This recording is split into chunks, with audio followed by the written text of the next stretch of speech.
আসসালামু আলাইকুম পৃথিবী টিভিতে স্বাগতম। আজ আমরা আব্বাসীয় খিলাফতের এক বিতর্কিত অথচ অত্যন্ত শক্তিশালী খলিফার জীবন ও দর্শন নিয়ে আলোচনা করব, যিনি কি আরবদের হিরো নামেও পরিচিত ছিলেন। তিনি হলেন দশম আব্বাসীয় খলিফা জাফর আল মুতাওয়াক্কিল আল্লাহ। তার শাসনকাল ৮৪৭ থেকে ৮৬১ খ্রিস্টাব্দে ছিল আব্বাসীয়দের স্বর্ণযুগের ঝলক। তার আমলে একটি পুরনো ধর্মীয় বিতর্ক চিরতরে শেষ হয়, আবার তুর্কি সামরিক বাহিনীর ক্ষমতা চরম শিখরে পৌঁছায়, যা তার পতন ডেকে আনে। জন্ম থেকে মৃত্যু পর্যন্ত তার ৪ বছরের শাসনকালের ১০০টি গুরুত্বপূর্ণ ও বিস্তারিত ঘটনা আমরা তুলে ধরব। জন্ম ও বংশ পরিচয় মুতাওয়াক্কিল ৮২২ খ্রিস্টাব্দে বাগদাদে জন্মগ্রহণ করেন। তিনি ছিলেন অষ্টম খলিফা আল মুতাসিম বিল্লাহের পুত্র এবং বিখ্যাত খলিফা হারুন অর রশিদের নাতি। তার আসল নাম ছিল জাফর ইবনে আল মুতাসিম। রাজনীতিতে প্রবেশ তার প্রথম জীবন ছিল অপেক্ষাকৃত অস্পষ্ট। তার বড় ভাই আল-ওয়াসিক বিল্লাহ খলিফা থাকাকালীন জাফর কোনো গুরুত্বপূর্ণ পদে ছিলেন না। ৮৪৭ খ্রিস্টাব্দে আল-ওয়াসিকের মৃত্যুর পর তুর্কি সামরিক নেতা ও দরবারের প্রভাবশালীরা তাকে খলিফা নির্বাচিত করেন, যদিও তিনি ছিলেন তার ভাইয়ের বিরাগভাজন। ক্ষমতা গ্রহণের পর তার মূল লক্ষ্য ছিল তুর্কি জেনারেলদের আধিপত্য ভাঙা এবং তার পূর্বসূরিদের দ্বারা চাপানো মুতাইলা মতবাদ বাতিল করে সুন্নি আকিদাকে পুনঃপ্রতিষ্ঠা করা। এক খিলাফতে মিহনা ইনকুইজিশন এর অবসান ৮৪৭ খ্রিস্টাব্দে। মুতাওয়াক্কিলের সবচেয়ে গুরুত্বপূর্ণ কাজ ছিল তার পূর্বসূরি আল-মামুন কর্তৃক চালু করা মিহনা ধর্মীয় বিচার অগ্নিপরীক্ষার অবসান। মিহনা ছিল মুতাইলা মতবাদকে জোর করে চাপানোর প্রক্রিয়া, যেখানে কুরআনকে সৃষ্ট বলা বাধ্যতামূলক ছিল। মুতাওয়াক্কিল ক্ষমতা গ্রহণের পরপরই এই বিতর্কিত নীতি বাতিল করেন এবং বিখ্যাত হাদিস বিশারদ আহমদ ইবনে হাম্বলকে সম্মানিত করে তাকে জনসমক্ষে বক্তব্য রাখার অনুমতি দেন। এটি সুন্নি আকিদার বিজয় নিশ্চিত করে এবং সাধারণ মানুষের কাছে তার জনপ্রিয়তা বাড়ায়। দুই শক্তিশালী উজির ইবনে আল-জাইজাতের পতন ৮৪৭ খ্রিস্টাব্দে। মুতাওয়াক্কিল প্রথম থেকেই খিলাফতের ক্ষমতা নিজের হাতে নিতে চাইলেন। তাই তার বড় ভাইয়ের অত্যন্ত ক্ষমতাধর উজির মুহাম্মদ ইবনে আব্দুল মালিক আল-জাইজাতকে অপসারণ করা জরুরি ছিল। মুতাওয়াক্কিল পুরনো ব্যক্তিগত ক্ষোভের অজুহাতে আল-জাইজাতকে গ্রেপ্তার করেন এবং ভয়াবহ নির্যাতনের মাধ্যমে তার সমস্ত সম্পত্তি বাজেয়াপ্ত করেন। এই ঘটনা সামরিক ও বেসামরিক আমলাতন্ত্রের উপর খলিফার কর্তৃত্ব প্রতিষ্ঠায় প্রথম পদক্ষেপ ছিল। ৩ তুর্কি সেনাপতি নাতাখের হত্যাকাণ্ড ৮৪৯ খ্রিস্টাব্দে। তুর্কি সামরিক জেনারেলরা ছিল আব্বাসীয় দরবারের মূল ক্ষমতাধর গোষ্ঠী। বিশেষ করে জেনারেল ইতাক ও বুঘা আলকবীর ছিল অপ্রতিরোধ্য। ইতাককে অপসারণের জন্য মুতাওয়াক্কিল কৌশল অবলম্বন করেন। তিনি নাতাককে হজ করার অনুমতি দেন এবং ফিরতি পথে তাকে আটক করে কারাবন্দী করেন। বন্দী অবস্থায় ইতাককে হত্যা করা হয়। এর ফলে অন্যান্য তুর্কি জেনারেলদের মনে আতঙ্ক সৃষ্টি হয়, কিন্তু একই সাথে তুর্কিদের ক্ষোভও চরমে পৌঁছায়। ৪ কারবালার ইমাম হুসাইন রাদিয়াল্লাহু আনহু এর মাজার ধ্বংস ৮৫১ খ্রিস্টাব্দে।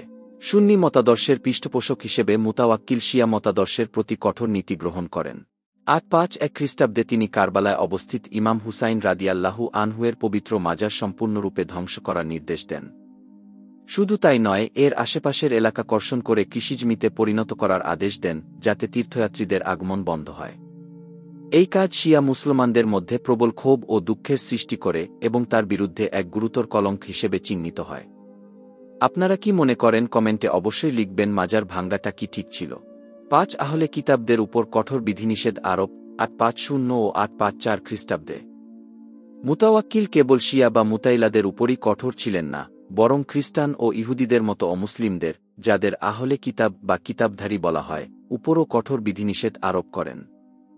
তিনি তাদের নির্দিষ্ট রঙের পোশাক, যেমন হলুদ টুপি ও কোমরবন্ধনী, ঘোড়ায় চড়ার নিষেধাজ্ঞা এবং সরকারি উচ্চ পদ থেকে অপসারণের নির্দেশ দেন।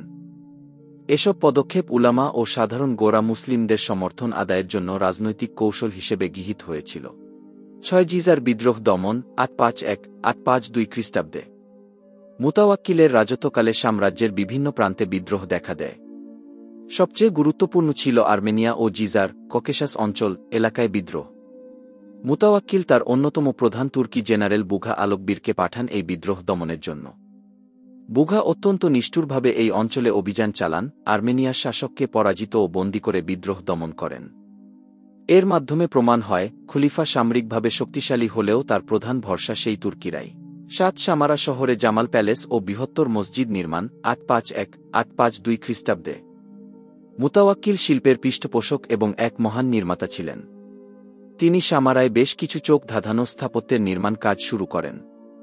এর মধ্যে বিশেষভাবে উল্লেখযোগ্য হল জামাল প্যালেস, জেফেরিয়াহ এবং সামারার বিখ্যাত গ্রেট মস্কো অফ সামারা এর নির্মাণ কাজ। এই মসজিদটি ছিল ইতিহাসের সর্ববৃহৎ মসজিদগুলোর মধ্যে একটি, যার বিখ্যাত মালউইয়া মাইনারেট আজও টিকে আছে। এটি তার রাজত্বের আর্থিক সমৃদ্ধি ও স্থাপত্যকলার প্রতি ভালোবাসার সাক্ষ্য বহন করে। নিজের পুত্রদের উত্তরাধিকারী মনোনীত করা 850 খ্রিস্টাব্দে। মুতাওয়াক্কিল তার ক্ষমতা সুসংহত করার জন্য তার 3 পুত্র আল-মুনতাসির, আল-মুতায় এবং আল-মুয়াজ্জাদকে সাম্রাজ্যের বিভিন্ন অংশের গভর্নর হিসেবে নিযুক্ত করেন এবং উত্তরাধিকারের ক্রম প্রতিষ্ঠা করেন। তিনি চেয়েছিলেন পরবর্তী প্রজন্ম আব্বাসীয় পরিবার থেকেই আসুক এবং তুর্কিদের প্রভাব যেন কমে। কিন্তু এই উত্তরাধিকারের ক্রম নিয়েই তার বড় পুত্র আল-মুনতাসিরের সাথে তার সম্পর্ক খারাপ হতে শুরু করে। রাজধানী সামারা থেকে আল-জাফরিয়া তে স্থানান্তর 859-860 খ্রিস্টাব্দে। তুর্কি সৈন্যদের প্রভাব থেকে দূরে থাকতে এবং সম্ভবত নিজের জীবনের নিরাপত্তা নিশ্চিত করতে মুতাওয়াক্কিল সামারা থেকে কিছু দূরে টাইগ্রিস নদীর তীরে একটি নতুন শহর নির্মাণ করে সেখানে রাজধানী স্থানান্তরের সিদ্ধান্ত নেন। এই নতুন শহরের নাম দেন আল-জাফরিয়া বা আল-মুতাওয়াক্কিলিয়া। এই নতুন শহর নির্মাণের কারণ ছিল তুর্কিদের ঘন ঘন হস্তক্ষেপ, যা খলিফাকে ক্ষুব্ধ ও হতাশ করে তুলেছিল। কিন্তু এই পদক্ষেপও তার ভাগ্য বদলাতে পারেনি। 10 আল-মুনতাসির এবং তুর্কিদের ষড়যন্ত্রে হত্যা 861 খ্রিস্টাব্দে। মুতাওয়াক্কিল তার বড় ছেলে আল-মুনতাসিরকে উত্তরাধিকার থেকে বঞ্চিত করে ছোট ছেলে আল-মুতাইকে সিংহাসনে বসাতে চেয়েছিলেন। এর ফলে আল-মুনতাসির ভীত ও ক্রুদ্ধ হয়ে পড়েন। তিনি তুর্কি জেনারেল বুঘা আল-শারাফি ও ওয়াসিফের সাথে ষড়যন্ত্র করেন। 861 খ্রিস্টাব্দের 1 ডিসেম্বর রাতে মুতাওয়াক্কিলকে তার নতুন প্রাসাদ আল-জাফরিয়াতে রাতের খাবারের সময় তুর্কি দেহরক্ষীরা হত্যা করে। এই হত্যাকাণ্ড আব্বাসীয় খিলাফতে সামারার নৈরাজ্য এনরচায়াত সামাওয়া নামে এক দীর্ঘ গৃহযুদ্ধের সূচনা করে, যা কেন্দ্রীয় আব্বাসীয় ক্ষমতার পতনকে অনিবার্য করে তোলে। মুতাওয়াক্কিলের হত্যাকাণ্ড প্রমাণ করে যে সামরিক শক্তি এখন আর খলিফার হাতে নেই, বরং তুর্কি দাসসৈন্যরা এখন সাম্রাজ্যের ভাগ্য নিয়ন্ত্রণ করছে। তার মৃত্যুর পরের 1 দশক ছিল চরম রাজনৈতিক অস্থিরতা ও রক্তক্ষয়ী সংঘাতের সময়, যা আব্বাসীয় খিলাফতের কেন্দ্রীয় ক্ষমতাকে একেবারেই দুর্বল করে দেয়া। খলিফা আল-মুতাওয়াক্কিল মাত্র 3-9 বছর বেঁচে ছিলেন এবং 4 বছর রাজত্ব করেন। তিনি ছিলেন ধর্মীয়ভাবে গোড়া সুন্নি মতাদর্শের ধারক, শিল্প ও স্থাপত্যের মহান পৃষ্ঠপোষক। তাকে অনেকে সাম্রাজ্যের মর্যাদা ফিরিয়ে আনা একজন শক্তিশালী শাসক হিসেবে দেখলেও, তার ধর্মীয় অসহিষ্ণুতা এবং তুর্কি জেনারেলদের নিয়ন্ত্রণ করার ব্যর্থ চেষ্টা তার রাজত্বকে বিতর্কিত করে তোলে। ঐতিহাসিকরা তাকে আরবদের হিরো হিসেবে আখ্যায়িত করেন। আল-মুতাওয়াক্কিল সেই খলিফা, যিনি আব্বাসীয় খিলাফতের পুরনো গৌরবকে ধরে রাখার চেষ্টা করেছিলেন। কিন্তু ভাগ্যের নির্মম পরিহাসে তার নিজের প্রাসাদেই তার জীবনের ইতি ঘটে। এই ছিল আব্বাসীয় খিলাফতের 10ম খলিফা আল-মুতাওয়াক্কিলের জন্ম থেকে মৃত্যু পর্যন্ত জীবনের 100টি বিস্তারিত ঘটনা। এই ইতিহাসের কোনো অংশটি আপনাকে সবচেয়ে বেশি নাড়া দিয়েছে? কমেন্ট করে জানাতে ভুলবেন না। ভিডিওটি ভালো লাগলে লাইক দিন এবং শেয়ার করুন বন্ধুদের সাথে। ভিডিওটা থেকে যদি ইসলামী ইতিহাসের সামান্য জানকারি মিলে থাকে, তাহলে আমাদের চ্যানেল এমডি করিম পৃথিবী টিভি সাবস্ক্রাইব করতে ভুলবেন না। পাশে রাখা বেল আইকনে চাপ দিন নতুন ভিডিওর নোটিফিকেশন পেতে। ধন্যবাদ। আসসালামু আলাইকুম।